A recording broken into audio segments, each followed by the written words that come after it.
Primetime local news, serving the Lakeland and Midwest regions. Good evening and thank you for joining us. Saskatchewan is reporting one new case of COVID-19, which is located in the southwest zone, bringing the provincial total to 1,581. 172 cases are considered active, while 8 people are in hospital, 4 of them in intensive care. A total of 1,387 people have recovered. And now for this week's retrospect, here's Blake Nath.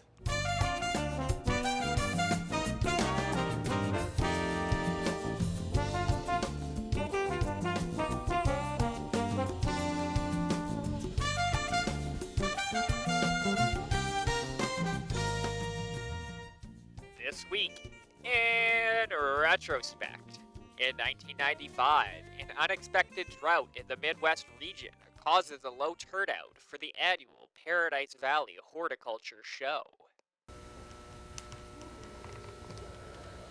At times, it was so quiet at the annual Paradise Valley Horticulture and Seed Show, you could hear yourself think. The number of displays are on par with previous years, but the quantity of items is way down. Well, the quantity maybe is getting smaller. We don't have the things here this year we've had other years. It's been full, and the smell from the flowers, the roses and sweet peas has been just filled the room, and it doesn't this year at all. Not only was the smell of flowers missing, but so were the people. Last night, very few people took in the event, and the same was evident today. Carl Pampu and his wife did, though, and feel the low attendance can be attributed to the effects of this year's drought. Well, I think the farmers' time's occupied with the second employment due to the crop failures from the drought that we just experienced. Many of the local farmers are working in the city to make ends meet. And back in 2000, border marker number 2 received some much-needed repairs.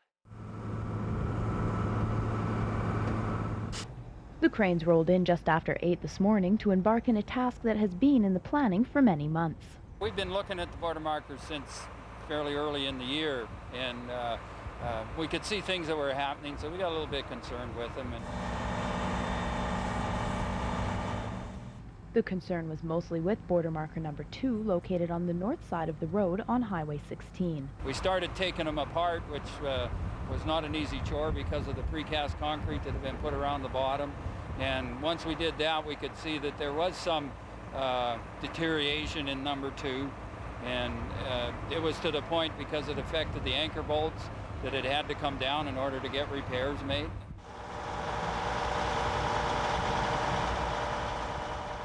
Bringing the mammoth pole down proved challenging. Each marker weighs 28 tons, thus requiring an enormous crane. Another concern was diverting traffic on a busy Friday morning. And that's it for this week in retrospect. Retrospect is brought to you by Webb's Machinery. Find New Holland products at Webb's Machinery, your dealer in Vermilion, Vegreville, Lamont, Wainwright, St. Paul, and Consulate. Now to Evan Kenny with a look at your weather forecast.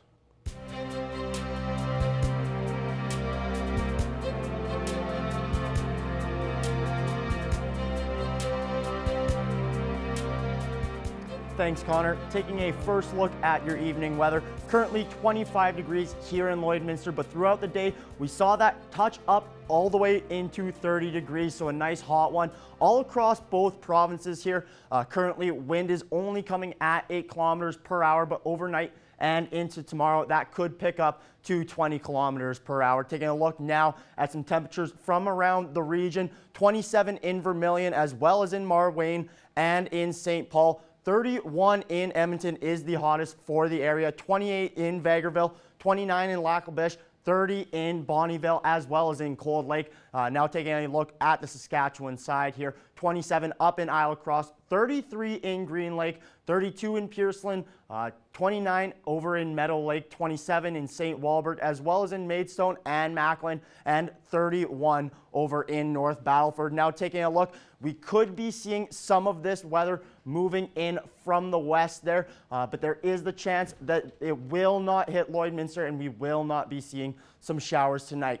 Currently, as I mentioned, in North Battleford, 31 degrees. That will only be dropping down to 14 overnight, so a nice hot one there, but some fog could be rolling in. That hopefully will disappear by tomorrow morning. And tomorrow in North Battleford, we're looking at a beautiful sunny 33 degrees. In Cold Lake, it will only drop down to 15 degrees overnight before 31 tomorrow. And here in Lloydminster, very similar story, 15 degrees overnight before coming back up and touching that 31 degree mark tomorrow. Now taking a look at your 3-day forecast. Sunny on Tuesday, a mix of some sun and cloud on Wednesday, with the temperature dropping just a little bit before Thursday with 25 and cloudy. There is a 40% chance we could see some precipitation on Thursday. That's all we have for weather. We'll be back after the break with more news and sports.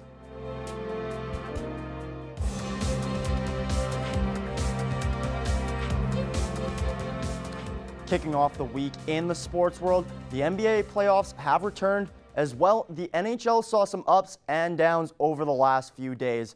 Eric Bay joined myself in discussing all this and more.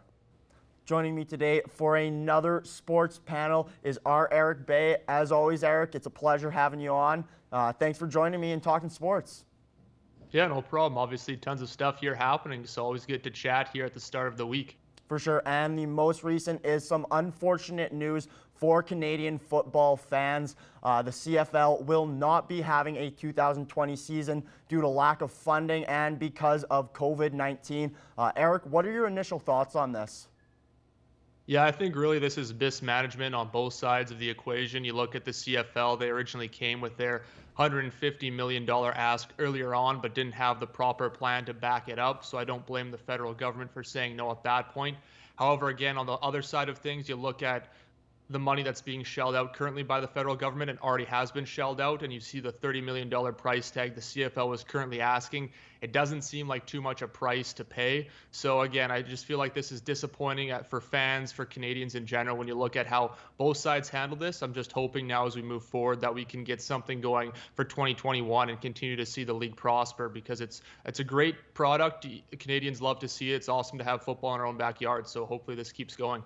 There was talk of having a bubble in Winnipeg, that the Blue Bombers would be the hosts there.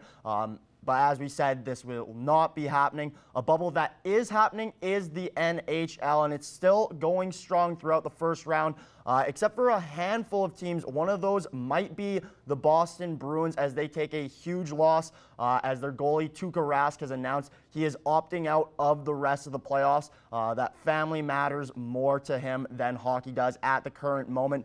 Eric, are you surprised by this, and what are your initial thoughts on this? I mean, I guess I'm surprised by the timing of it all. I'm not surprised if people do want to opt out. Obviously, again, it's a very tough situation being away from your family, and Tuukka Rask has a very young family, so you can't blame the guy for what he's doing. And then from the Boston Bruins perspective, honestly, I think this is maybe the team best equipped to handle this out of any that are still left. We look at the Bruins in the regular season, 10 points above anybody else, so they do have the talent in front. And Yaroslav Halak is obviously a very capable backup. So I don't see this, I guess, as a big an impact as it is for other teams. However, it is something to look as the team moves forward in the playoffs. However, their last game against Carolina, they played very well in front of Halak, maybe their best game so far since hockey has restarted. So, maybe this is just the guys will step up to the challenge up front, protect their goalie, kind of like the E-Bug situation earlier this season. But again, a very tough loss for Boston to suffer here, especially in the playoffs. For sure, and although Tuukka Rask wasn't quite the goaltender we were used to seeing in the playoffs, and not quite the Vezina candidate that, through the regular season he was only going 1-3 in his 4 bubble games played. It's still just having that veteran presence. Now, they do have a veteran goalie, as you mentioned, in Yaroslav Halak, who's been there before. He's taken teams on runs. If you look back to when Halak was with the Montreal Canadiens, they went deep riding a hot goaltender. Maybe the Bruins could do this again. Now, Eric, just taking a look at how teams have performed, are there any teams that have surprised you, whether it's for good or for bad reasons?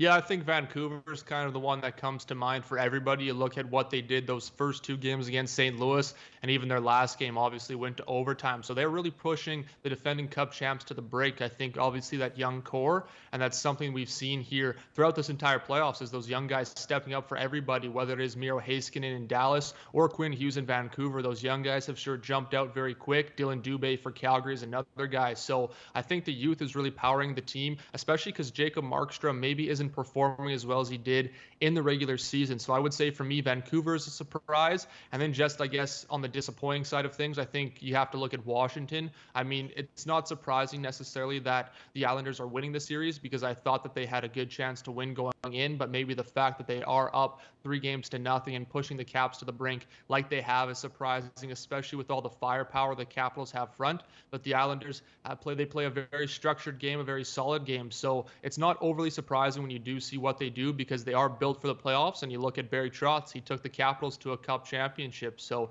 it wouldn't be surprising to me to see the Islanders go on a long run if they keep this play up. Now, Eric, just to add on to your point there, my two surprises have actually been the New York Islanders and the St. Louis Blues. The Islanders, obviously, for good reasons, like you mentioned. They're a great defensive hockey team who's standing in front of Semyon Varlamov and giving their team a chance to win. Obviously, they've done that as, a huge lead here over the Washington Capitals. And for me, the St. Louis Blues have been a tire fire, just getting their first win in the bubble in overtime. So things will definitely have to change there. One season that is getting going, or rather a postseason that's getting going, is the NBA. Their playoffs kick off today. Eric, quickly, who are your contenders for the NBA championship?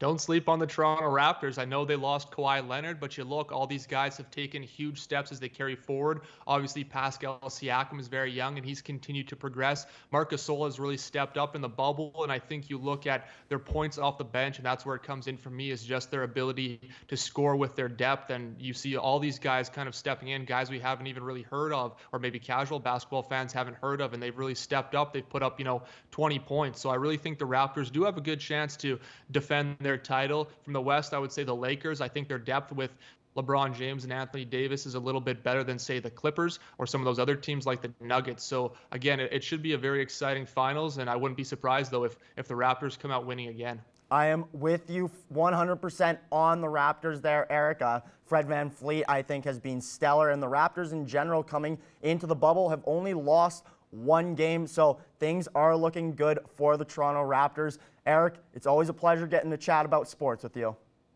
Yeah, for sure. Thanks for having me.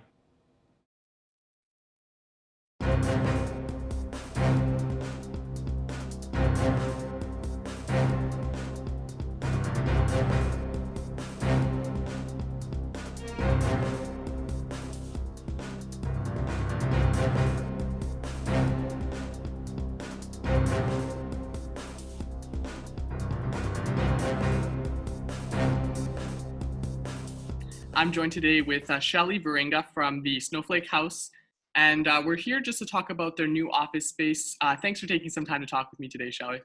Thanks for having me. So just starting off, for people who don't know anything about the Snowflake House, can you just tell me a little bit about the organization? So Snowflake House has been here for since 2012, and we offer short-term and overnight respite service to children in the community with medical disabilities. And I understand you guys are opening a new office in a few weeks here. Can you just tell me a bit about your new space? Okay, so we rented Unit C, 5702 50th Avenue. And the nice part about it is that we wanted to open like a workshop learning center. And so this space will absolutely give us the space to do that. And so is this space going to be bigger than where you previously were? It's a lot bigger. It's a lot bigger. And is that going to help you guys be able to provide more programming or maybe different services to the people that you guys serve? We're going to be able to offer more parent programs to parents, as well as community at large. So right now I'm a life coach as well. So we're going to be doing a lot of life skills workshops, parenting, abuse workshops, all kinds of things. And how do people get in touch with you, and how do people kind of enter your programs? Okay, so we're going to be putting it on Facebook on the Snowflake House Respite Foundation webpage, or Facebook page, sorry. And they'll be able to email in a request to get into the workshop. So it's really that simple. And right now, is Snowflake House, providing any or doing any programming right now, or starting any new programming up soon? So all our new programming is starting in the beginning of September. We're going to open the new office on the 1st. We're having a pancake breakfast grand opening September 5th from 9 till noon. And then our workshops will start the following week. And I understand Snowflake House received a donation from General Manager at Lloydminster Hyundai. Can you just talk a little bit about that?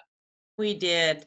Ryan came over and asked if I could show him the respite house, and I said, sure. So we went, and next thing I know, we're out, and he's buying us all kinds of sporting equipment, from basketballs to soccer balls to hockey nets to hockey sticks and pucks and dart games. And yeah, it was amazing. It's a real game changer for us. We didn't have a lot of that stuff. So what's it going to mean for you guys to be able to, have that sporting equipment that you've never had before? Well, for the respite house, especially because we don't take the children away from the house, it allows us to empty out the garage because it's a huge garage, and we can set up floor hockey in there, like a street hockey kind of thing, and still keep the kids safe. They can kick the soccer balls. We have goalie nets. They'll have a lot of fun. And does Snowflake House, you guys accepting donations right now from just the general public? We absolutely are. We're always in need. We're trying to increase our services. Of course, the workshops will bring small income in. We are not charging big dollars for those workshops, but every little thing helps. And with your new learning center, your new facility, just how much more are you going to be able to help the community, and what kind of impact do you see that having in the community? Well, I've talked with a lot of social workers and things in the community about the programs that we're about to offer, and they're excited. They said that this is definitely something that's needed, and so we're just going to keep expanding every month. Awesome. Well, thanks for taking some time to talk with me today, Shelley. Before we go, is there anything else that you want to add? And I'd like to say thank you to the community as a whole for, we got so many donations for toys and things. So we're very much appreciated for that. We couldn't have done it without them. Awesome. Well, thanks so much for talking to me, Shelley from Snowflake House Respite Foundation. It was great to talk with you today. Thank you.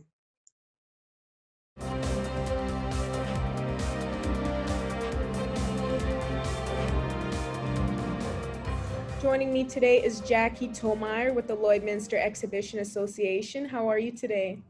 I'm good, Shelby. How are you doing? I'm doing very good. So a new raffle is starting on August 19th by the Chase the Ace committee. How much will tickets be? So tickets are $10. And yeah, we're super excited to start this raffle again. We have some goals in mind, and we need some help to get those, and fundraising is one of those initiatives that we're going to do. So we're going to do this Chase the Ace raffle that is going to be fun to incorporate the community in it. So yeah, weekly draws will be held, $10 a ticket, kind of 3 ways to buy the tickets, and that starts all this Wednesday. And is this an annual raffle, and how many years has it been that the committee has been having it? This is our first raffle, so we just started it back in July or June, and we got to week 5, and then the ace was pulled. So we decided to stop that raffle and apply for a new raffle with the added component of we added $10,000 to start the jackpot at $10,000. Whereas the other one we started from scratch with no added money. So this one is exciting because already the jackpot's at $10,000, and if all the tickets sold, or if it goes close to the 52 weeks, we could be looking at giving away $1 million. Wow. You just answered my next question, actually. I was just going to ask about the new announcement with this year's raffle and how much the jackpot will be. So that sounds very exciting. Yeah, so we encourage everyone to support Lloyd X. So how it works is you have to buy tickets every week. So you have to keep buying tickets, checking in every week. The draws are every Wednesday night, and there's a winner every week of 20% of that week's sales. So 20% goes to the winner immediately. That winner is then able to draw out of the deck of cards, and they try to find the Ace of Hearts. You don't have to be in person to be here. We have proxies volunteers that are here that will draw that card. So you can sit at home and watch on Facebook Live and see if your name is drawn, if the Ace of Hearts is pulled, and then whatever card is pulled, say the Queen of Diamonds, that card is then taken out of the deck and the deck is reduced by 1. So eventually we go through all 52 cards and we'll find that ace at some point. Oh, and what do all the proceeds all go towards from people buying tickets? Yeah, so 20% goes to the weekly winner, 30% goes into the growing jackpot, and then 50% goes to Lloyd X. And what we're really fundraising for is there's some land that we're trying to purchase surrounding the Lloyd X so that we don't become landlocked, and so future generations can have access to these facilities and for our growth and expansion, 50 years down the road. Lloyd X has been here for 18 years or so, and we really want to look forward into the future of what we can do 50 years from now, 60 years from now, and another 118 years from now. So in your opinion, why do you believe this raffle is important for the community and for the committee? Well, I don't think there's anyone in Lloydminster that doesn't come to Lloyd X sometime during the year for an event, whether it's a gala, the fair, chuck wagons, a cattle show, the craft fair. We have, 800 plus event days a year. So at some point during the year, you are going to come to Lloyd X. So we are a community hub that needs to be here to help our community, support everyone, and just be that central place where people gather. And we have done amazing, growing to where we are, but there is future growth that needs to be done to help support this community. And that's really why Chase the Ace exists. And we're hoping it'll run for a few years and we can cement some of those goals. Okay, and do you believe that there will be lots of support from residents for this raffle? Yeah, we had really good support for the first raffle that we did for only the 5 weeks. It was really building and catching on. So we're hoping with the added jackpot, we're hoping that people will support us and purchase their tickets every week and help the jackpot really, really grow. And besides this amazing raffle that's going to be coming up, has the Lloyd X have anything else coming up for residents that you guys want to tell them about? Well, our exhibition grill is still cooking away with those home cooked meals, so you can get takeout meals. The Harvest Festival Committee still planning to do a Harvest Festival, but it's going to look a little bit different. And I don't want to spill the beans on that, but it's going to be a cool event. Stockade Roundup, the committee's working hard to try and make that show go. So that's a big, big cattle show that we're trying every avenue to make sure that we can do things safely, but that we can still hold some events and give Lloydminster something to look forward to this fall, winter. Well, perfect. Well, thank you so much for joining us today, Jackie, and best of luck to you towards this raffle. Thank you, Shelby, so much for the opportunity to tell Lloydminster what it's all about. Taking a final look at your evening weather now. Going to be 31 degrees coming up tomorrow to end off this heat spurt before 26 on Wednesday and 25 on Thursday. Thursday, there is a 40% chance that we could see some rain. Hopefully that will clear up over the night, though. 22 degrees on Friday and Saturday before 20 degrees on Sunday and Monday with a mix of sun and cloud. Thanks for joining us on Primetime Local News. Have a good night.